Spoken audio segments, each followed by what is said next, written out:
My name is Christina Sfakianos, and I am a chronic Lyme survivor, and here's my story. About 5 or 6 summers ago, I started going out to the Hamptons, and I had had a child, so I wanted to get in shape, so I started taking SoulCycle classes out there. So I was excited to see that I could, do cardio, 45 to 90 minutes straight, and, really could kind of see my fitness level, energy level, all of those things come back.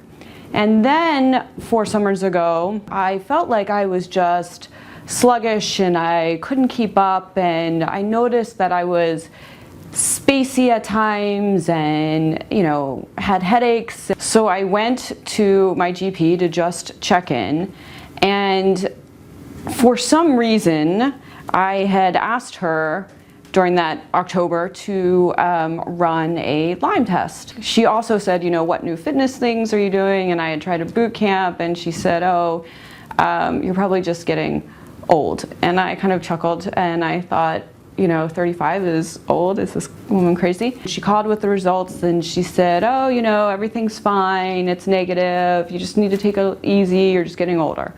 So I didn't think twice about it, and I kept going with my routine. Then come that December, I got sicker and sicker and sicker until the point where I basically couldn't get out of bed. I had a friend in the building, and he took me over actually to the same doctor that I had seen in October, and she was like, you caught the flu. So I had like 103 fever and headaches and chills and all of this stuff. So at first she really thought I was dehydrated, so she gave me an IV bottle of, or an IV drip of some fluids right there in the office to try to keep me out of the ER, and sent me home. And the next day I called her and I said, look, I'm definitely sicker. And she said we were gonna start a Z-Pack, just to try to cover our bases in case it wasn't the flu, and she really was trying to keep me out of the hospital. My fever kept climbing. She gave me a drip of Herceptin in the office, but the fever finally broke, and I was like becoming functional again, so everybody thought we were on the right path. The doctor also, in that time period, had given me, a 5-day course of steroids, which, you never give a Lyme patient. I think it was the 28th day of December, and like the 25th day I had been sick. I had finished up that morning like 2 more weeks of antibiotics, and so I said to my parents, look, I have this headache. It was like so bad I couldn't even function or sleep, and I said, I think something is like really wrong. And normally my parents are really laid back, not alarmist, and they said, we agree. We think we should take you to Hopkins today, and we think you should be admitted, and they need to like test until they figure out what's really wrong with you. So I said, okay, everybody was on the same page. My mom said, look, just call your GP, give her the heads up that we're taking you down. And I called her and I said, look, I'm still not better. I'm gonna head to Hopkins and see if we can get a little bit more information about what is going on. And she said, sinus infections, sometimes they can be a little tricky. Maybe you need another 2 or 4 days of antibiotics. And I politely declined and just said I had had enough, and this was like beyond like the flu or a sinusitis. We were walking out the door and my cell phone rang, and I picked up, and it was the GP again, and she said, good news, bad news. And she said, I actually retested for Lyme. And I said, okay. And she said, you're Lyme positive now. And I said, okay. So she said, the good news is we actually have a diagnosis. The bad news is, it's a little bit late. But, I'm going to call in 3 weeks of, I think she was going to call in like amoxicillin or something. So I happened to have a aunt who's a cardiologist, said, look, call back, ask your doctor for doxy. And she said, and I think we have to get you to an infectious disease person. And we also called a family friend who had had kids that had gone through it, and he put us in touch with a wellness type of doctor to look at some alternatives that he had had success with. So we came back to the city, and I made the appointment with the infectious disease doctor, and he wouldn't see me until I was on the Doxy for 12 days. And so I had memory issues, brain fog, joint pain, headaches.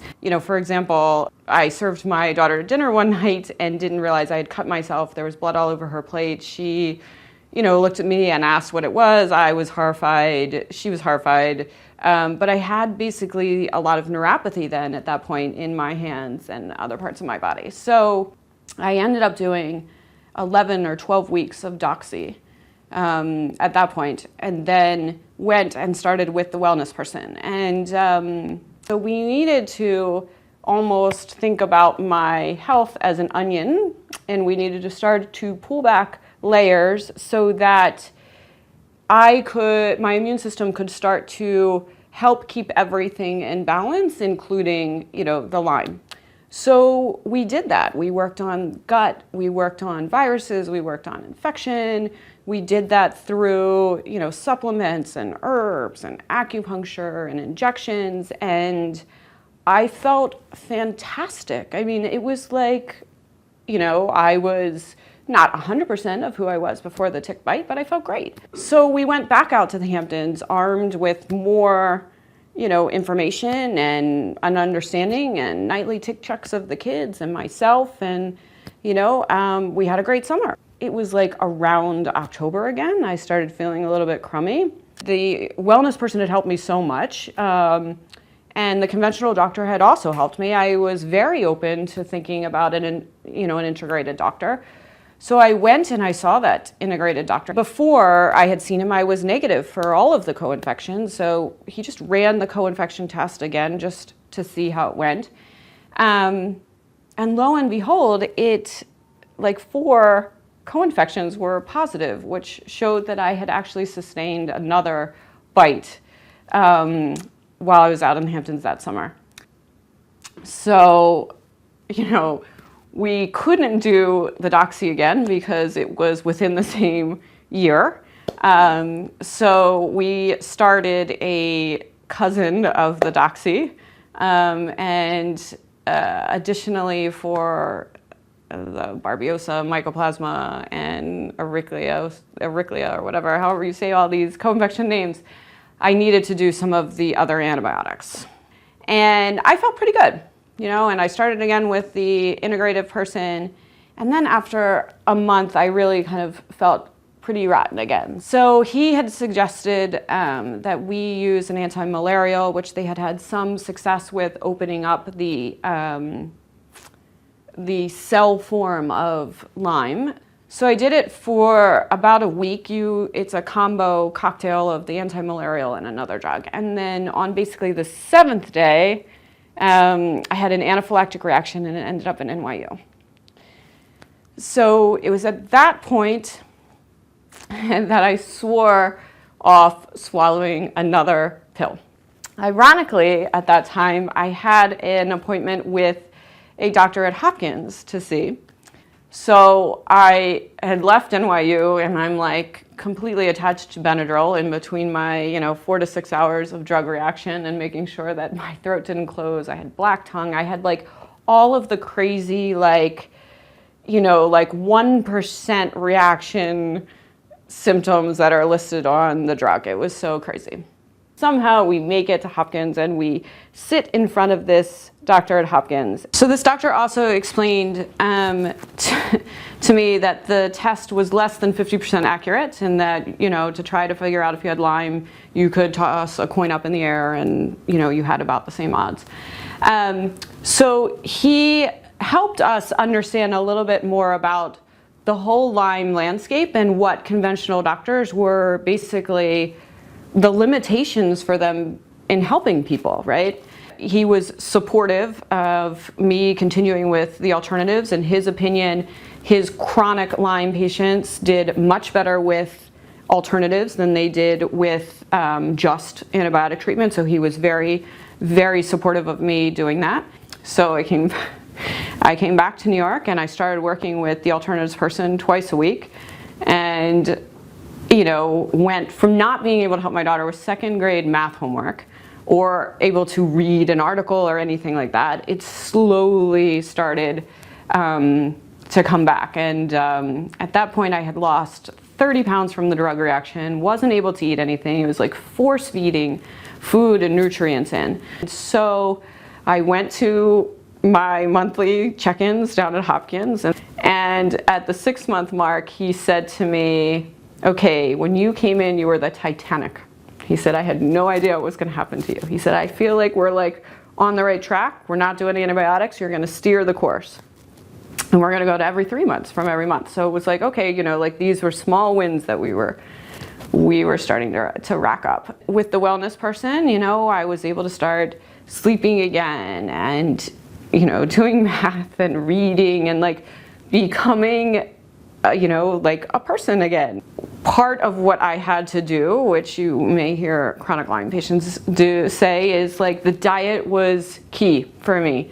So, I had to get rid of all sugar, gluten, dairy, and really focus on nutrients and things that once the weight loss stopped, that my body could use to regenerate. So for me, the key, as I started to level off, was to work both with the person at Hopkins from a conventional side to see, as things were changing or improving or research that they had found out, and of course to stick with my wellness person. They both really lined up on to keeping the Lyme in remission was the job of my immune system. And so actually the person at Hopkins had described it as, the best way he could tell my dad of what was wrong with me was that I had like cancer, but the cancer was Lyme disease and there was no chemo for it. The only thing that would help keep it in remission was my immune system. So sleep is imperative. 6 to 8 hours a night is like key. The diet is really important. So I stick with things like a gluten-free, sugar-free, protein and vegetable type of diet. And 3 to 4 times a week exercising, maybe not all cardio like I would do before. So adding some of the yoga and softer types of things on my body has been key.